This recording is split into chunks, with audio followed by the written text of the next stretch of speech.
నమస్తే, good morning, welcome to the first edition. నేను బ్రహ్మిణి. వివిధ వార్తాపత్రికల్లోని ప్రధాన అంశాలు చూద్దాం. ముందుగా ఆంధ్రజ్యోతి పేపర్కి వెళ్దాం. ఆంధ్రజ్యోతి పేపర్లోని తెలంగాణ పేపర్ని గమనించినట్లయితే ఇక ప్రతి పేపర్లో మెయిన్ హెడ్లైన్గా ప్రధానాంశంగా ఇదే ఉందని చెప్పుకోవచ్చు. మహాకుంభమేళా చీకట్లో తొక్కిస్లాటకి సంబంధించి నిన్న జరిగిన వార్తను ఇక్కడ ప్రధానాంశంగా ఇక్కడ వేశారు. 40 మంది దుర్మరణం, 60 మందికి తీవ్ర గాయాలు. బుధవారం తెల్లవారుజామున ప్రయాగ్రాజ్లో పెను విషాదం. మౌని అమావాస్య సందర్భంగా త్రివేణి సంగమం వద్ద అమృత స్నానాల కోసం కోట్ల మంది రాక. ఇక మౌని అమావాస్య సందర్భంగా కోట్ల మంది ఇక్కడికి త్రివేణి సంగమానికి వచ్చిన నేపథ్యంలో చాలా మంది తొక్కిస్లాట నేపథ్యంలో అక్కడ చనిపోవడం కూడా జరిగింది. దీనికి సంబంధించి ప్రధానాంశంగా ఇక్కడ చూడొచ్చు. ప్రయాగ్రాజ్ లో జరిగిన తొక్కిస్లాట్లో చెల్లాచెదురుగా పడిన బ్యాగులు, దుస్తుల మధ్య మృతులు. ఇక దీనికి సంబంధించి ఒక చిత్రాన్ని కూడా ఇక్కడ ఏర్పాటు చేశారు. ఏర్పాట్లు సరిగ్గా లేక చీకట్లో దారి కనిపించక భక్తులకు ఇబ్బందులు. చెత్త డబ్బాలు తగిలి కింద పడ్డ కొందరు, వారిని తొక్కుకుంటూ ముందుకెళ్లిపోయిన మరికొందరు. ఎటు చూసినా మృతదేహాలు. బాధితుల ఆర్తనాదాలతో భీతావహంగా ఘటనాస్థలి. 25 మంది మృతుల వివరాలు గుర్తింపు. మృతుల కుటుంబాలకు 25 లక్షల రూపాయలు కూడా ఎక్స్గ్రేషియా ప్రకటించింది ప్రభుత్వం. అలాగే ఘటనపై న్యాయ విచారణ ఆదేశించారు సీఎం యోగి. బుధవారం ఒక్కరోజే 7.5 కోట్ల మంది అమృత స్నానాలు ఆచరించినట్లుగా అంచనా. ఇక మౌని అమావాస్య సందర్భంగా అమృత స్నానాల కోసం అక్కడికి వెళ్లారు ప్రయాగ్రాజ్కి. అలాగే దానికి సంబంధించి కూడా ఒక వార్తను, నిన్న జరిగిన తొక్కిస్లాటకు సంబంధించి ప్రపంచంలోనే అతిపెద్ద ఆధ్యాత్మిక వేడుక మహాకుంభమేళాలో తీవ్ర అప్రశృతి చోటు చేసుకుంది. మౌని అమావాస్య సందర్భంగా పవిత్ర త్రివేణి సంగమ స్థలి వద్ద బ్రహ్మ ముహూర్తంలో అమృత స్నానాలు ఆచరించేందుకు దేశం నలుమూలల నుంచి కోట్లాది మంది భక్తులు ప్రయాగ్రాజ్కు చేరుకున్న వేళ అక్కడ తొక్కిస్లాట జరిగి 40 మంది దుర్మరణం పాలయ్యారు. మరో 60 మందికి పైగా గాయపడ్డారు. ఇక తర్వాత బుధవారం తెల్లవారుజామున 2 గంటల సమయంలోనే జరిగింది ఈ విషాదం మొత్తం. ఒకవైపు అంబులెన్స్ సైరన్లు, మరోవైపు పోలీసు వాహనాల సైరన్లు, భక్తుల ఆర్తనాదాలు. తొక్కిస్లాట జరిగిన ప్రాంతంలో చెల్లాచెదురుగా పడి ఉన్న మృతదేహాలు. అయిన వారిని కోల్పోయి తీవ్రంగా రోధిస్తున్న వారితో చిందరవందరగా పడిపోయిన సంచులు, పాదక రక్షలు, అలాగే బ్యాగ్లు, చిందరవందరగా దుస్తులు, దుప్పట్లు, ఇతర వస్తువులతో ఆ ప్రాంతమంతా భీతవహంగా మారిపోయింది. అప్రమత్తమైన అధికారులు క్షతగాతులను అంబులెన్స్లో మేలా ఏరియాలో ఏర్పాటు చేసిన ఆసుపత్రిలో మృతదేహాలను మోతిలాల్ నెహ్రూ వైద్య కళాశాలకు కూడా తరలించారు. ఇక కుంభమేళాలో తొక్కిస్లాట ఘటనకు సంబంధించి ఒక విషాద ఘటనే జరిగింది. ఇది చాలా దురదృష్టకరం. ఇలా జరగకుండా ఉండాల్సింది. ఎంతో ఆధ్యాత్మికంగా ఇటువంటి ఘటనను జరుపుకుంటూ ఉంటాం అందరం. కానీ ఇటువంటి ఆధ్యాత్మిక కార్యక్రమంలో ఇటువంటి తొక్కిసలాట జరగడం విషాదాన్ని నింపింది అని అనుకోవాలి. ఇంతమంది మృతి చెందడం, అలాగే మృతుల కుటుంబాలకు కూడా 25 లక్షల రూపాయల ఎక్స్గ్రేషియాను ప్రభుత్వం ప్రకటించింది. వైద్య సహాయం నిమిత్తం వాళ్ళకి మెరుగైన వైద్యం కూడా అందిస్తుంది సీఎం యోగి ప్రభుత్వం. అలాగే ప్రధాని మోడీ ఇక ఈ తొక్కిసలాటకు సంబంధించి ఫోన్ చేసి సీఎం యోగికి పలుమార్లు వివరాలు కూడా అడగడం జరిగింది, కనుక్కోవడం జరిగింది. అలాగే పలువురు ప్రముఖులు కూడా తొక్కిసలాట ఘటనపై సంతాపాన్ని ప్రకటించారు. అలాగే అనుకోని ఈ ఘటన ఎంతో బాధాకరమని ప్రధాని మోదీ చెప్పినట్లుగా ఇక్కడ రాశారు. అలాగే అరకొర ఏర్పాట్ల వల్లే ఇలా జరిగింది. ఏర్పాట్లు సరిగ్గా ఉన్నట్లయితే ఇటువంటి తొక్కిసలాట జరగదు. తొక్కిసలాట జరిగింది అంటే ఇంత ఏర్పాటు, ఇంతమంది కోట్ల మంది ఇక్కడికి వస్తారు, ఆయన కూడా ఏర్పాట్ల లోపం వల్లే ఇలా జరిగింది అనేసి ఓవైపు విపక్షాలు ముఖ్యంగా ఆరోపిస్తున్న నేపథ్యంలో అరకొర ఏర్పాట్ల వల్లే ఇలా జరిగింది అనేసి విపక్షాలు కూడా ఇక్కడ రాసింది. ఇక్కడ తీవ్ర రద్దీ అయితే ఏర్పడింది. చాలా మంది, కోట్ల మంది ఇక్కడ దర్శనానికి వస్తూ ఉన్నారు. కుంభమేళాకి దర్శనానంతరం ఇక్కడ కుంభమేళాలో స్నానాలు ఆచరించాలి, ఈ కుంభమేళాల్లో పాల్గొనాలి అనేసి కోట్ల మంది ఇక్కడ రావడంతో రద్దీ అయితే ఏర్పడింది. ఆ తీవ్ర రద్దీ దృష్ట్యా 3 వారాల పాటు అయోధ్యకు రాకండి అనేసి కూడా ట్రస్ట్ చెప్పడం జరిగింది. దీనికి సంబంధించి ఒక ప్రధాన అంశంగా ఇక్కడ వేశారు. అలాగే ప్రయాగ్రాజ్ మహాకుంభమేళాలో జరిగిన తొక్కిసలాటలో మరణించిన వారిని తరలిస్తున్న సహాయక సిబ్బంది అని 2 చిత్రాలను ఇక్కడ సహాయ చర్యల నిమిత్తం 2 చిత్రాలను కూడా ఇక్కడ ప్రచురించడం జరిగింది. చూడొచ్చు. ఇక మెడికల్ పీజీలో లోకల్ కోటా వద్దు. ప్రతిభ ఆధారంగానే పీజీ వైద్య విద్య ప్రవేశాలు. రాష్ట్ర కోటాలో నివాస ఆధారిత భర్తీ కుదరదు, అది రాజ్యాంగ విరుద్ధం. ఆర్టికల్ 14 ఉల్లంఘన. ఎంబీబీఎస్ కోర్సులకు నివాస కోటా ఉండొచ్చు. దేశంలో ఎవరు ఎక్కడి నుంచైనా చదువుకోవచ్చు. సుప్రీంకోర్టు త్రిసభ్య ధర్మాసనం తీర్పు. ఇక ఇప్పటికే నివాస కోటాలో భర్తీ అయిన పీజీ సీట్లకు ఈ తీర్పు వర్తించదని వెల్లడి. ఇక లోకల్ కోటా వద్దు మెడికల్ పీజీలో అనేసి ఒక ప్రధాన అంశంగా ఇక్కడ ప్రచురించారు. చూడొచ్చు. వైద్య వైద్య విద్య పోస్ట్ గ్రాడ్యుయేట్ కోర్సులో ప్రవేశాలకు సంబంధించి సుప్రీంకోర్టు కీలకమైన తీర్పు అయితే ఇచ్చింది. పీజీ వైద్య విద్య రాష్ట్ర కోటా సీట్లను నివాస ఆధారంగా భర్తీ చేయడానికి వీల్లేదని స్పష్టం చేసింది. ఇది రాజ్యాంగ విరుద్ధమని పేర్కొంది. నివాస ఆధారిత కోటాలో భర్తీ చేయడం అంటే ఆర్టికల్ 14ను ఉల్లంఘించడమేనని పేర్కొంది. సమానత్వ హక్కును కాలరాయడమేనని తెలిపింది. నివాస ఆధారిత రిజర్వేషన్లు ఎంబీబీఎస్ ప్రవేశాల వరకు ఆమోదయోగ్యమని, పీజీకి మాత్రం కుదరదని పేర్కొంది. పీజీలో స్పెషాలిటీ వైద్య సేవలు ఉంటాయని గుర్తు చేసింది. ఇక నీట్ పరీక్షల్లో సాధించిన మెరిట్ ఆధారంగానే రాష్ట్ర కోటా పీజీ సీట్లను భర్తీ చేయాలని బుధవారం సుప్రీంకోర్టు త్రిసభ్య ధర్మాసనం తీర్పిచ్చింది.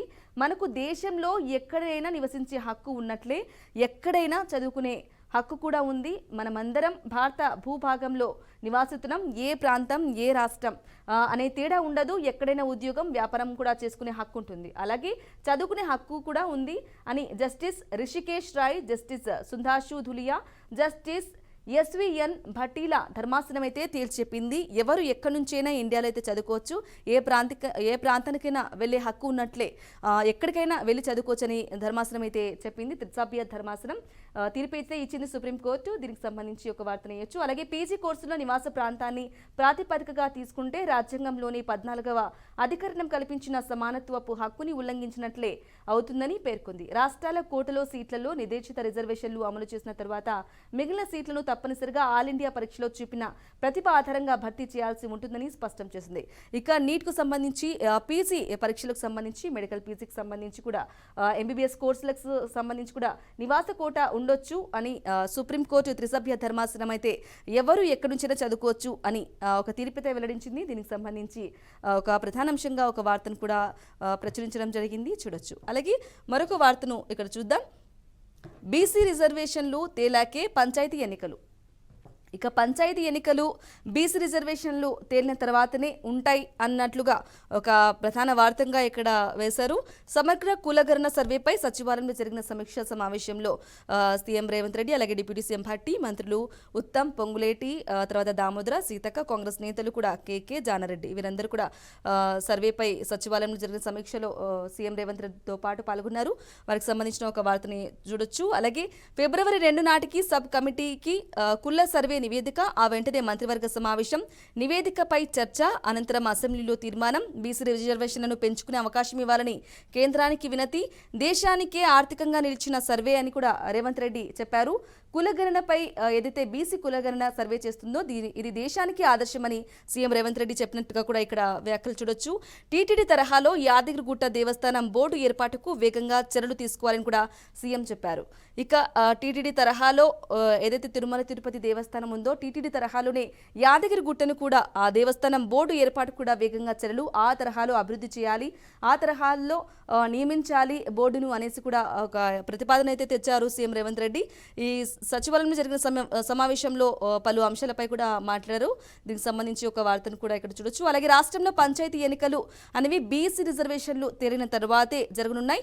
ఇక ఇందుకోసం రాష్ట్ర ప్రభుత్వం చేపట్టిన సమగ్ర కుల సర్వే వివరాల ముసాయిదాలో మరో 2 రోజుల్లో ప్రభుత్వానికి అందనుంది. అనంతరం పూర్తి నివేదికను కేబినెట్ సబ్ కమిటీకి ఫిబ్రవరి 2 నాటి అధికారులు అందజేయనున్నారు. ఆ వెంటనే సబ్ కమిటీ సమావేశమై నివేదికపై చర్చిస్తుంది. ఇక ఆపై రాష్ట్ర మంత్రివర్గం భేటీ బీసీ రిజర్వేషన్ల అంశంపై చర్చించి నిర్ణయం తీసుకుంటుంది. అనంతరం ప్రత్యేక అసెంబ్లీ సమావేశాలు ఏర్పాటు చేసి బీసీల రిజర్వేషన్లపై తీర్మానం చేసి కేంద్రానికి పంపనున్నారు. ఇక దీనిపై కేంద్రం నుంచి సమాధానం వచ్చిన తరువాత రాష్ట్రంలో స్థానిక సంస్థల ఎన్నికలు నిర్వహించాలని ప్రభుత్వం యోచిస్తున్నట్లు తెలుస్తోంది. అలాగే అత్యంత విశ్వసనీయంగా తెలిసింది. అలాగే రాష్ట్రంలో తాము అధికారంలోకి వచ్చాక స్థానిక సంస్థల ఎన్నికలకు బీసీ ఎన్నికలు రిజర్వేషన్లను 42% పెంచుతామని 2023 అసెంబ్లీ ఎన్నికల సమయంలో కాంగ్రెస్ హామీ ఇచ్చిన విషయం తెలిసిందే. ఇక ఈ మేరకు కాంగ్రెస్ ప్రభుత్వం ఏర్పాటైన 2 నెలల్లోనే 2024 ఫిబ్రవరిలో కులగణన శ్రీకారం చుట్టింది. ఈ సర్వేలో వచ్చిన వివరాల ఆధారంగా రాష్ట్రంలో బీసీల లెక్కలైతే తేలనున్నాయి. కాగా బీసీలకు ఖరారు చేయాల్సిన రిజర్వేషన్ల కోసం ప్రభుత్వం ప్రవేశపెట్టిన కమిషన్ కూడా నియమించింది. ఇక కుల సర్వేలో వచ్చిన వివరాలను ఇచ్చిన అనంతరం రిజర్వేషన్లు సూచిస్తూ ప్రత్యేక కమిషన్ ప్రభుత్వానికి నివేదికను సమర్పిస్తుంది. ఇక బీసీలకు సంబంధించి పంచాయతీ ఎన్నికలు ఎప్పుడు ఉంటాయి అనే దానికి ఒక స్పష్టతగా బీసీ రిజర్వేషన్లు తేలాకే కులగణన, బీసీ కులగణన తేలాకే రిజర్వేషన్లని తేలాకే పంచాయతీ ఎలక్షన్స్ ఎన్నికలు ఉంటాయి అనేది కూడా ఇక్కడ ప్రధానాంశంగా రేవంత్ రెడ్డి చెప్పినట్లుగా ఇక్కడ చూడొచ్చు. ఇక్కడ మరో వార్త చూడొచ్చు. రాష్ట్ర ఆర్థిక పరిస్థితి లోతు తెలియక ఎన్నికల హామీలు ఇచ్చాం. అప్పు మితి ఎంత ఉందో తెలియదు. తొలి రోజుల్లోనే జీతాలు ఇవ్వలేని పరిస్థితి. హామీల అమలుకు సీఎం రేవంత్ రోజుకు 18 నుంచి 20 గంటలు పనిచేస్తున్నారు. స్పీకర్ గడ్డం ప్రసాద్ కుమార్ కీలక వ్యాఖ్యలైతే చేశారు. రాష్ట్ర ఆర్థిక పరిస్థితి లోతు తెలియక ఎన్నికల హామీలైతే ఇచ్చినాం, కానీ రాష్ట్ర ఆర్థిక పరిస్థితి తొలి రోజుల్లోనే జీతాలు ఇవ్వలేని పరిస్థితిలో కూడా ఉంది అని చెప్పేసి ఈ వ్యాఖ్యలు చేశారు గడ్డం ప్రసాద్ స్పీకర్. ఇక ఊళ్ళలోకి పోతే జనం తిడుతున్నారు, కేసీఆరే బాగుండేనని అంటున్నారు. ఇటీవల ఓ కార్యక్రమంలో ఎమ్మెల్యే రాజగోపాల్ రెడ్డి కూడా వ్యాఖ్యలు పలు ప్రజాప్రతినిధులు వ్యాఖ్యలు చేసినట్టుగా కూడా ఇక్కడ చేశారు. అలాగే శాసనసభ ఎన్నికల ప్రచారంలో 6 గ్యారెంటీలతో పాటు అనేక హామీలు ఇచ్చాం. ముఖ్యమంత్రిగా ఉన్న రేవంత్ రెడ్డి కూడా అనేక హామీలు ఇచ్చారు. రాష్ట్ర ఆర్థిక పరిస్థితి లోతు తెలియక, అప్పు మితి ఎంత ఉందో తెలియక ఆ హామీలు ఇవ్వడం జరిగింది. అధికారం చేపట్టిన తొలి రోజుల్లోనే ఉద్యోగులకు జీతాలు కూడా ఇవ్వలేని పరిస్థితి ఉండేదని కూడా చెప్పారు. ఇక వ్యవసాయ విశ్వవిద్యాలయంలో మాట్లాడుతున్న స్పీకర్ ప్రసాద్ కుమార్ మాట్లాడారు. దీనికి సంబంధించి ఒక చిత్రాన్ని ఇక్కడ వేశారు. ఇక్కడ రాష్ట్ర ఆర్థిక పరిస్థితి లోతు ఎంతుందో తెలియదు, ఆర్థిక పరిస్థితి ఎలా ఉందో తెలియక కూడా హామీలు ఇచ్చాము, ఎన్నికల హామీలు ఇచ్చాం. వీటిని సంబంధించి హామీల గురించి అలాగే ఆర్థిక పరిస్థితి సంబంధించి స్పీకర్ మాట్లాడినట్లుగా ప్రసాద్ ఇక్కడ ఒక చిత్రాన్ని కూడా వేశారు. అలాగే చూడొచ్చు. అలాగే ఇక్కడ మరో వార్తను చూడొచ్చు. విశ్రాంత ఉద్యోగుల అరిగోస. రాష్ట్రంలో రిటైర్మెంట్ ప్రయోజనాల సొమ్ములందక ఇక్కట్లు. 2024 మార్చి తర్వాత 7,995 మంది పదవి విరమణ. ఒక్కొక్కరికి సగటున రావాల్సిన మొత్తం 60 నుంచి 70 లక్షలు. జీపీఎఫ్, గ్రాట్యుటీ, ఎల్ఐసి, కమ్యూనికేషన్ బిల్లులన్నీ పెండింగ్. గ్రాట్యుటీ తప్ప మిగతా సొమ్ము ఉద్యోగులు దాచుకున్నదే. ఇక వారి సొమ్ము వారికి ఇవ్వడానికి ఇబ్బందులు పెడుతున్న వైనం. కమిషన్లు ఇచ్చేవారికి పైరవీకారులు బిల్లులకు ఆమోదం. అందరికీ చెల్లించాలంటే 5,000 కోట్లు అవసరం. ఇక రిటైర్మెంట్ అయిన ఉద్యోగులకు ఎటువంటి డబ్బులు అందక వారు చాలా ఇబ్బంది పడుతున్న నేపథ్యంలో ఒక వార్తను ఇక్కడ ప్రచురించారు. అలాగే ప్రభుత్వ ఉద్యోగి సగటున 30 ఏళ్ల పాటు విధులు నిర్వర్తిస్తారు. పదవి విరమణ చేసిన తర్వాత శేష జీవితాన్ని ప్రశాంతంగా గడపాలని కోరుకుంటారు. ఉద్యోగం చేసినంతకాలం తాను దాచుకున్న జీపీఎఫ్, టీజీఎల్ఐసి, ఆజిత సేవలు, సొమ్ములు అందుతాయని, ప్రభుత్వం నుంచి గ్రాట్యుటీలు కూడా లభిస్తుందని ఆశిస్తారు. ఇక పిల్లల చదువులు, పెళ్లిళ్లు, సొంతింటి నిర్మాణం, చేసిన అప్పులు తీర్చడం, ఇలా ఎన్నో ప్రణాళికలు వేసుకుని కూడా ఉంటారు. కానీ సర్కారైతే మాత్రం వారి ఆశలను అడియాశలైతే చేస్తుంది. విశ్రాంత ఉద్యోగులకు అందించాల్సిన ఆర్థిక ప్రయోజనాలను ఇవ్వకుండా కార్యాలయాల చుట్టూ కూడా తిప్పుకుతోంది. 61 ఏళ్లు పైబడి నడవడానికి కూడా ఇబ్బంది పడేవారు, పక్షవాతం, ఇతర వ్యాధులతో బాధపడేవారు తీవ్ర ఇబ్బందులు కూడా పడుతున్నారు. దీనికి సంబంధించి ప్రభుత్వ ఉద్యోగులు ఎవరైతే రిటైర్మెంట్ అయ్యి ఇంట్లో ఉన్నారో ఆ డబ్బులు రాక, రిటైర్మెంట్ అయిన డబ్బులు రాక చాలా ఇబ్బందులు పడుతున్నారు, తీవ్ర ఇబ్బందులు పడుతున్నారు. ఆఫీసుల చుట్టూ పడిగాపులు కాయాల్సిన పరిస్థితి అయితే వచ్చింది. వారికి ఎటువంటి లాభం అయితే రాకుండా, వచ్చే డబ్బులు కూడా వారికి ఇవ్వాల్సిన డబ్బులు రాకుండా ఈ విధంగా జరుగుతుంది అనేసి కూడా ఒక వార్తను ఇక్కడ చేయొచ్చు. అలాగే పక్షవాతంతో బాధపడుతున్నానని కృష్ణ రిటైర్డ్ టీచర్ సదాశివపల్లి మెదక్ జిల్లా నుంచి చెప్పడం జరిగింది. దీనికి సంబంధించి కూడా ఒక వార్త చేయొచ్చు. ఉపాధ్యాయుడిగా పనిచేసి ఆయన 2024 మేలో రిటైర్ అయ్యారు. ఇక తనకు 40 లక్షలకు పైగా అయితే రావాల్సింది, కానీ ఇప్పటిదాకా పైసా కూడా రాలేదంట. అధికారులు యూనియన్ నేతల చుట్టూ తిరుగుతున్నా కూడా, పక్షవాతంతో బాధపడుతున్నా కూడా, తన భార్య కూడా అనారోగ్యంతో ఉంది. ఇక ఇద్దరికి 1,000 రూపాయల ఆసుపత్రి కూడా ఖర్చులుంటాయి. ఇక దానికి ఖర్చులుంటాయి. ఆయన కూడా 40 లక్షలు రావాల్సిన ఉండగా ఉపాధ్యాయుడికి ఆయన కూడా ఏ ఒక్క రూపాయి కూడా రాలేదు. కానీ వాళ్ళు వైద్య నిమిత్తం, వైద్య ఖర్చుల నిమిత్తం కూడా 1,000 రూపాయలు కూడా ఖర్చు అవుతున్నాయి. అయినా ఇప్పటి వరకు తమకు రావాల్సిన డబ్బు తమకు కూడా రాలేదు, మా డబ్బు మాకే రాలేదు అన్న విధంగా ఆవేదన వ్యక్తం చేస్తారు. దానికి సంబంధించి ఒక వార్తను ఇక్కడ చూడొచ్చు.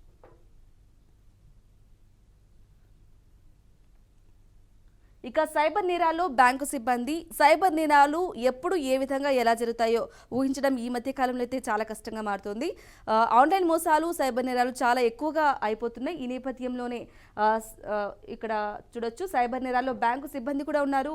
ఇక మ్యూల్ ఖాతాలు, ప్రతి లావాదేవీకి కమిషన్, వేర్వేరు బ్యాంకులకు చెందిన 4 అరెస్ట్, 20 సైబర్ నేరాల్లో ప్రమేయం. చైనా, నేపాల్ సైబర్ క్రిమినల్స్కు 23 కోట్ల చేరవేత. దర్యాప్తులో నిగ్గు తేల్చిన పోలీసులు. ఏపీ, తెలంగాణ సహా 9 రాష్ట్రాల్లో 52 మంది సైబర్ నేరగాళ్లు అరెస్ట్. CP CV Anand. అలాగే బ్యాంకర్లు జాగ్రత్త, నేరగాళ్లకు సహకరిస్తే అరెస్టులే. Cyber security bureau.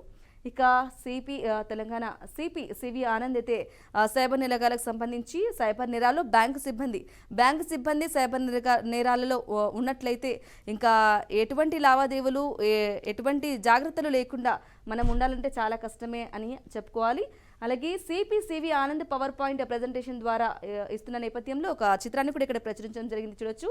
ఇక సైబర్ నేరగాళ్ల ఆగడాలకు కొందరు బ్యాంక్ ఉద్యోగులు దన్నుగా ఉంటున్నారు. ఖాతా వివరాలతో అడిగో, ఓటీపీ నంబర్ అడిగో, లేదంటే డిజిటల్ అరెస్టు అయ్యారని భయపెట్టు అమాయక ప్రజల్ని మోసం చేసి వారి నుంచి కోట్లు కొల్లగొడుతున్న సైబర్ నేరగాల విశృంఖతలకు ఆ ఉద్యోగులే గొడుగు పడుతున్నారు. ఇంకా సైబర్ నేరగాల కోసం మ్యూల్ ఖాతాను కూడా సృష్టించి ఇక ఆ దొంగలను పట్టుకోవడం జరుగుతుందని సిపి ఆనంద్ సైబర్ నేరగాలపై అప్రమత్తంగా ఉండాలి, ఆన్లైన్ మోసాల పట్ల ముఖ్యంగా అప్రమత్తంగా ఉండాలి అని చెప్పేసి ఒక పవర్ పాయింట్ ప్రజెంటేషన్ ద్వారా కూడా ఇక్కడ చిత్రాన్ని ప్రచురించారు. ఓటీపీ అడుగో, లేకుంటే ఇంకోటి అడుగో, మెసేజ్ ద్వారానో, కాల్ ద్వారానో ఇటువంటి సైబర్ నేరాలు అయితే చాలా ఎక్కువ అవుతున్నాయి. ఈ నేపథ్యంలోనే అందరూ జాగ్రత్తగా ఉండాలి.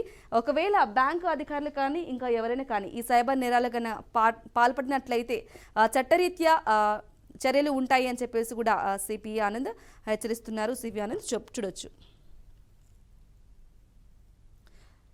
ఎమ్మెల్సీ ఎన్నికల నగరైతే మోగింది. ఫిబ్రవరి 27న ఎమ్మెల్సీ ఎన్నికలు ఉండబోతున్నాయి. ఖమ్మం, కరీంనగర్ టీచర్ స్థానాలకు, కరీంనగర్ పట్టభద్రుల స్థానానికి ఎన్నికలు. ఇక ఫిబ్రవరి 3న నోటిఫికేషన్, మార్చి 3న ఫలితాలు, షెడ్యూల్ విడుదల చేసిన ఎన్నికల సంఘం. ఏపీలోనూ 3 ఎమ్మెల్సీ సీట్లకైతే షెడ్యూల్ ఉండబోతున్నాయి. ఇది తెలంగాణకు సంబంధించి ఫిబ్రవరి 27న ఎమ్మెల్సీ ఎన్నికలు ఉండబోతున్నాయని చెప్పేసి ఒక వార్తను కూడా ఇక్కడ హైలైట్ చేశారు. ఇక 100 ఇస్రో ప్రయోగం సక్సెస్ఫుల్గా అయింది. దీనికి సంబంధించి ఒక వార్తను కూడా చూడొచ్చు. ఇస్రో 100వ ప్రయోగం విజయవంతం. నింగిలోకి దూసుకెళ్లిన GSLV F-15 19 నిమిషాల్లోనే కక్షలోకి నావిక్ 2 దేశీయ నావిగేషన్ వ్యవస్థ మరింత బలోపేతం. రికార్డు విజయంతో ఇస్రో సరికొత్త చరిత్ర.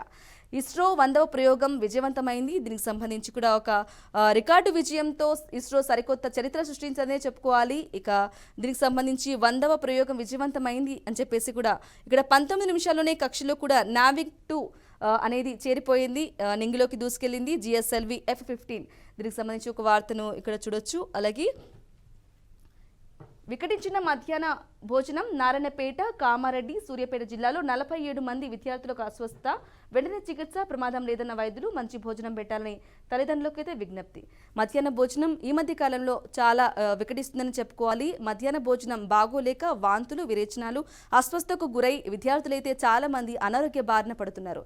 వారికి సంబంధించి ఈ మధ్య కాలంలో ఒకటే వార్తలు వస్తూ ఉన్నాయి. ఈ నేపథ్యంలోనే మరో వార్త చూడొచ్చు. వికటించిన మధ్యాహ్న భోజనం. నారాయణపేట, కామారెడ్డి, అలాగే సూర్యాపేట జిల్లాల్లో ఏకంగా 47 మంది విద్యార్థులకైతే అస్వస్థత జరిగింది. వెంటనే చికిత్స కూడా అందించారు. అలాగే ప్రమాదం కూడా ఏమీ లేదన్నారు. అయినప్పటికీ మంచి భోజనం పెట్టాలి అని కూడా ప్రమాదం లేదని కూడా వైద్యులైతే ధృవీకరించారు. ఇక భూపాలన లీగల్ సెల్ ఏర్పాటు చేస్తూ CCLA ఉత్తర్వులు జారీ. ఈ విభాగంతోనే భూభారతి నిబంధనలు. లీగల్ సెల్ సలహాదారుగా భూమి సునీల్. ఇక భూ పరిపాలన లీగల్ సెల్కి సంబంధించి ఒక వార్తను ఇక్కడ చూడొచ్చు. ఇక మరో పేపర్ తీసుకుందాం. ఆంధ్రజ్యోతి పేపర్లోని ఏపీ పేపర్కి వెళ్దాం. ఏపీ వార్తలకు వెళ్దాం. ఏపీ వార్తలుగా చూసినట్లయితే అన్ని పేపర్లలో ముఖ్యంగా ఒకటే వార్త హైలైట్గా ఉంది. మహాకుంభమేళాకు సంబంధించి తొక్కిసలాట జరిగింది. తొక్కిసలాటలో చాలామంది గాయపడ్డారు, అలాగే చనిపోయారు. తొక్కిసలాట జరిగిన ఘటన చాలా దురదృష్టకరమనే చెప్పుకోవాలి. మహాకుంభమేళలో దర్శనానికి వెళ్తూ ఉన్న నేపథ్యంలో ఇటువంటి ఘటన జరగడం చాలా దురదృష్టకరం. చాలామంది చనిపోయారు. అలాగే సీఎం యోగి ప్రభుత్వం వారికి అండగా ఎక్స్గ్రేషన్ కూడా ప్రకటించింది. అలాగే హాస్పిటల్లో కూడా పరామర్శిస్తుంది. ప్రధాని మోడీ పలుమార్లు వారికి ఫోన్ చేసి కూడా ప్రకటించారు. చూడొచ్చు, ఇదే వార్తను హైలైట్ చేశారు. మహాకుంభమేళ చీకట్లో తొక్కిసలాట, 40 మంది దుర్మరణం, 60 మందికి తీవ్ర గాయాలు. బుధవారం తెల్లవారుజామున ప్రయాగ్రాజ్లో పెను విషాదం. మౌని అమావాస్య సందర్భంగా త్రివేణి సంగమం వద్ద అమృత స్నానాల కోసం కోట్ల మంది రావడం ఏదైతే ఉందో రావడం వల్ల తొక్కిసలాట ఏదైతే ఘటన జరిగింది. ఈ ఘటన జరగకూడదు. ఇటువంటి ఘటనలో దురదృష్టకరమైన చెప్పుకోవాలి. 40 మంది ఏకంగా మృతి చెందారు. మృతుల కుటుంబాలకు చాలామంది పలువురు ప్రముఖులు కూడా సంతాపం ప్రకటించారు. అలాగే ప్రధాని మోదీ కూడా పలుసార్లు సీఎం యోగికి కాల్ చేసి మాట్లాడారు. అయినప్పటికీ విపక్షాలైతే తొక్కిసలాట జరగడంతో విపక్షాలైతే ఓవైపు వాళ్ళ పక్షాన మార్చుకోవడానికి అయితే ప్రయత్నించాయని చెప్పుకోవాలి. ఇంతమంది కోట్ల మంది వస్తారు, అయినప్పటికీ ఎందుకు ఎంత అసౌకర్యంగా వాళ్ళు జరిగింది, తొక్కిసలాటకు కారణం కేవలం ప్రభుత్వమే అని చెప్పేసి కూడా ఓవైపు విపక్షాలు కూడా విమర్శించిన నేపథ్యంలో ఇక్కడ విపక్షాలు కూడా అరకొర ఏర్పాట్ల వల్లే ఇటువంటి తొక్కిసలాట జరిగింది, ఇంతమంది చావుకు కారణం అరకొర ఏర్పాట్లే అని చెప్పేసి కూడా ఒక వార్తను వేశారు. ఇక అమరావతిపై అదే ద్వేషం, రాజధాని రోడ్లపై జగన్ పత్రిక రోతరాతలు, ప్రధాన రహదారుల టెండర్లలో గోల్మాల్ జరిగిందంటూ తప్పుడు ఆరోపణలు, వాస్తవాలు దాచిపెట్టి పిచ్చిరాతలు, జాతీయ రహదారులతో పోలిక పెట్టి అంచనాలు పెంచేశారంటూ అబద్దాలు, రాజధాని రోడ్ల పునరుద్ధరణ పనులతో అనేక కాంపోనెంట్లను కలిపి టెండర్లు, వాటిలో వరద నీటి మళ్లింపు కాలువలు, నీటి సరఫరా, సీవరేజ్, అలాగే యుటిలిటీ డక్స్, సైకిల్ ట్రాక్, నడకదారులు, plantation, reuse water line, street furniture సైతం వీటన్నిటిని గంపగుత్తగా టెండర్లు పిలిస్తే అన్ని దాచి రోడ్లకి పెంచారంటూ అసత్యాలు. ఇక ప్రపంచ బ్యాంకు, ఏడీబీ రుణాలను అడ్డుకోవడమే అసలు ఉద్దేశం. గతంలో జగన్ విపక్షంలో ఉన్నప్పుడు వరల్డ్ బ్యాంకుకు తప్పుడు లేఖలు.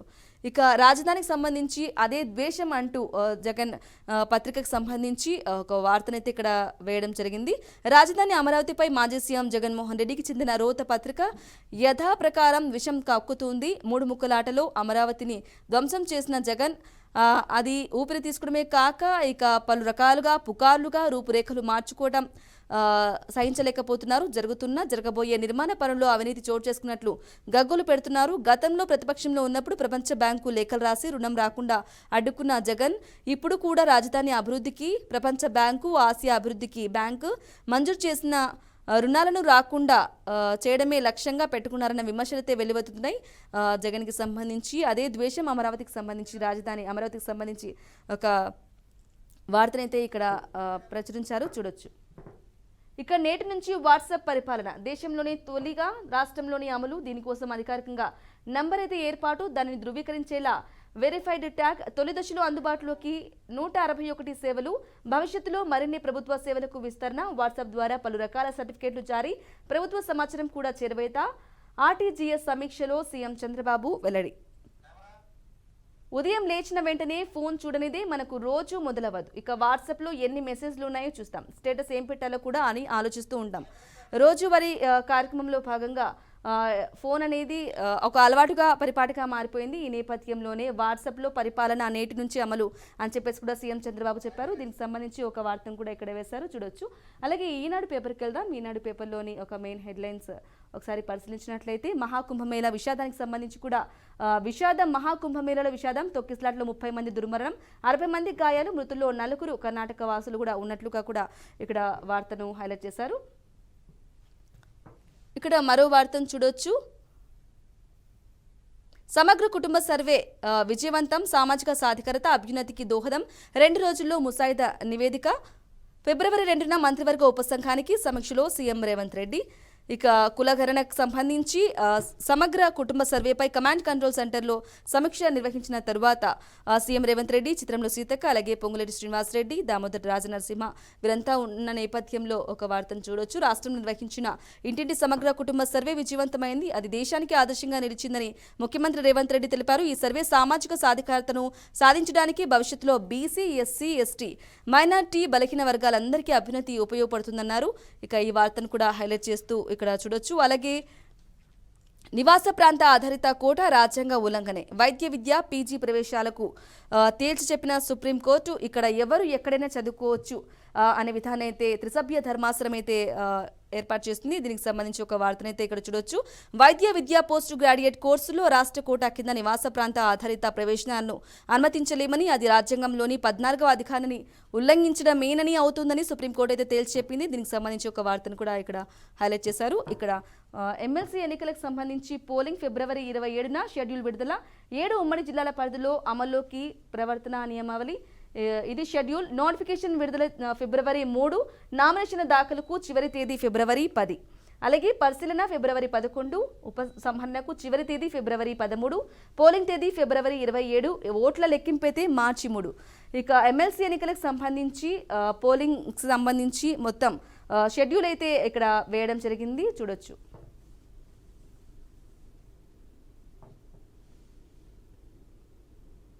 పీడీఎస్లో పోలీస్ దందా, కేసు నుంచి తప్పించుకునేందుకు భారీగా నగదు డిమాండ్, పలువురు అధికారులపై ఆరోపణలు, వరుసగా అనిషాకు పట్టుబడుతున్న మారని వైనం. ఇక పీడీఎస్ బియ్యంకి సంబంధించి కూడా పోలీసులు దందా చేస్తున్నారు. ఇక మరొక ఈనాడు పేపర్ తీసుకున్నట్లయితే మహాకుంభమేళా తొక్కిసలాటకు సంబంధించి ఇక్కడ మరో వార్త. అన్ని పేపర్లలో ప్రధాన అంశంగా ఇదే ఉందని చెప్పుకోవాలి. ఇక పెద్దిరెడ్డి భూ ఆక్రమణపై సంయుక్త కమిటీ, చిత్తూరు జిల్లా కలెక్టర్, ఎస్పీ, అనంతపురం ఫారెస్ట్ కన్వర్జేటర్లపై నియామకం, వెంటనే నివేదిక సమర్పించాలని ముఖ్యమంత్రి ఆదేశం. చిత్తూరు జిల్లా పులిచెర్ల మండలం మంగంపేట రిజర్వ్ ఫారెస్ట్లో మాజీ మంత్రి వైకాపా పుంగనూరు ఎమ్మెల్యే పెద్దిరెడ్డి రామచంద్రారెడ్డి అటవీ భూముల్ని ఆక్రమించి వ్యవసాయ క్షేత్రం ఏర్పాటు చేసుకోవడం, విలాసవంతమైన భవంతి నిర్మించుకోవడం, మార్కెట్ కమిటీ నిధులతో అక్కడికి బీటీ రహదారిని నిర్మించడాన్ని ప్రభుత్వం అయితే తీవ్రంగా పరిగణిస్తోంది. దీనికి సంబంధించి ఒక వార్తని ఇక్కడ హైలైట్ చేశారు. ప్రాథమిక విచారణలో వెల్లడి, పెద్దిరెడ్డి భూ కబ్జా నిజమే. ప్రాథమిక విచారణ అయితే వెల్లడి, ప్రభుత్వానికి చిత్తూరు జిల్లా కలెక్టర్ అయితే నివేదిక కూడా అందించారు. ఇక వెబ్ ల్యాండ్లో అదనంగా ఎక్కించుకున్నారని కూడా వెల్లడి చేశారు. ఇక నూతన డీజీపీగా హరీష్ కుమార్ గుప్తా ఉత్తర్వులు జారీ చేసిన ప్రభుత్వం. నూతన డీజీపీగా హరీష్ కుమార్ గుప్తా నియమితులయ్యారు. దీనికి సంబంధించిన వార్తను చూడొచ్చు. అలాగే ఎమ్మెల్సీ ఎన్నికల షెడ్యూల్ విడుదల, ఉభయ గోదావరి ఇంతకుముందు మాట్లాడుకున్నట్లు గుంటూరు, కృష్ణా పట్టభద్రుల, ఉత్తరాంధ్ర ఉపాధ్యాయ నియోజకవర్గాలకు ఫిబ్రవరి 3 నుంచి నామినేషన్ల స్వీకరణ, 27న పోలింగ్. ఇస్రోకు సంబంధించి ఒక 100వ ప్రయోగం అయితే విజయవంతమైంది ఇస్రోలో. దీనికి సంబంధించి వార్తను చూడొచ్చు. మరొకసారి NVS-2 ఉపగ్రహాన్ని కక్షలోకి ప్రవేశపెట్టింది GSLV F-15 రాకెట్ అనేది ఉపగ్రహం ప్రయోగం అయింది. ఇస్రో విజయవంతమైందని చెప్పుకోవాలి. దీనికి సంబంధించి ఒక వార్తను చూడొచ్చు. ఇక ప్రధానాంశంగా మెయిన్ అయితే అన్ని పేపర్లలో మహాకుంభమేళా విషాద ఘటనే ఉంది. దీనికి సంబంధించి అన్ని వార్తాపత్రికల్లో కుంభమేళాకు సంబంధించి ఒక వార్తనైతే వచ్చారు. సో చూసారు కదండి, ఇది వాల్టి the first edition. Keep watching BRK news Telugu సత్తా.